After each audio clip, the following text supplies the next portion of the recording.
Coalition Office of Submarine Registration. Specialty Report on Renegade Submarine Modification. Kennedy Blue Blazer on the mic. Pirates, smugglers, and other renegades are an unfortunately common sight as you stray further from the Europan Ridge. The vast networks of caves, lost stations, and other hideaways outside Coalition patrol routes have all become a haven for any and all forms of scum and villainy. From treasonous separatists to madness-afflicted husk churches. But, all in all, pirates are, by and large, the most common form of renegade you'll find outside of Coalition territory.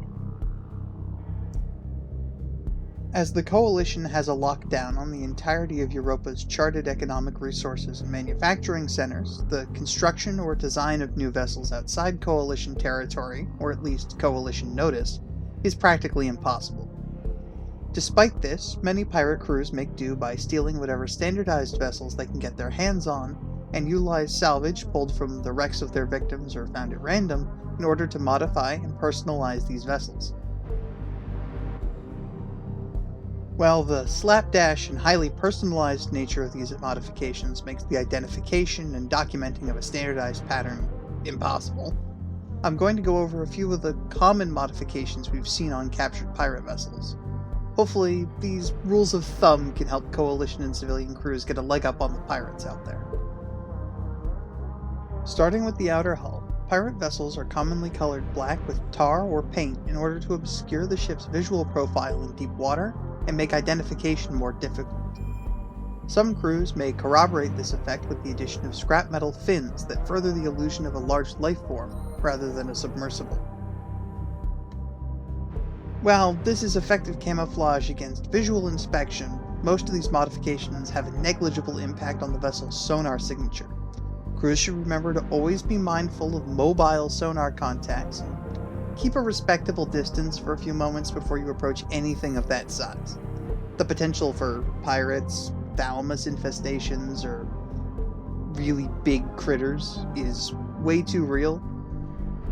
Don't just drive into everything full throttle. Continuing astern, some pirate crews have bolted or otherwise mounted additional propellers onto their submersibles. Some do this in an attempt to increase their ship's max speed, or others seek to improve maneuverability. How effective these mods are in practice-wise, well, it varies pretty wildly. Some of these makeshift engines explode upon being powered up, while others are a hindrance or a power drain, and others still are monstrous powerhouses that can grant frankly unnatural speed to some larger ships like the Typhon. Fortunately, the Coalition's strict regulations on arm manufacturing means that the pirate vessels are almost entirely stuck with whatever equipment their subs had at the time of being stolen. Volt model coil guns and Ampere railguns are the most common, but every now and again a pirate vessel may be fortunate enough to come equipped with something more potent. A final note for boarding crews. Some pirates have taken to the installation of barbed wire along the perimeter of their submarine to fend off wildlife. While razor wire is basically harmless if you're in a hard suit, you should still be mindful that you and your weapons can get caught up in the wire if you or the ship move unexpectedly.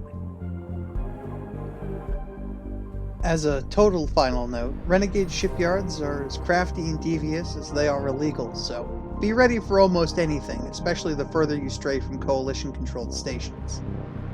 Pirate crews are numerous and vicious across the Aphotic Plateau, and any crews that are mad enough to operate in the Great Sea or beyond should be avoided at all costs. That's all I've got for you, at least until somebody manages to haul a pirate vessel in one piece so we can take it apart and totally understand what they're doing to them. But until then, stay safe out there, everybody.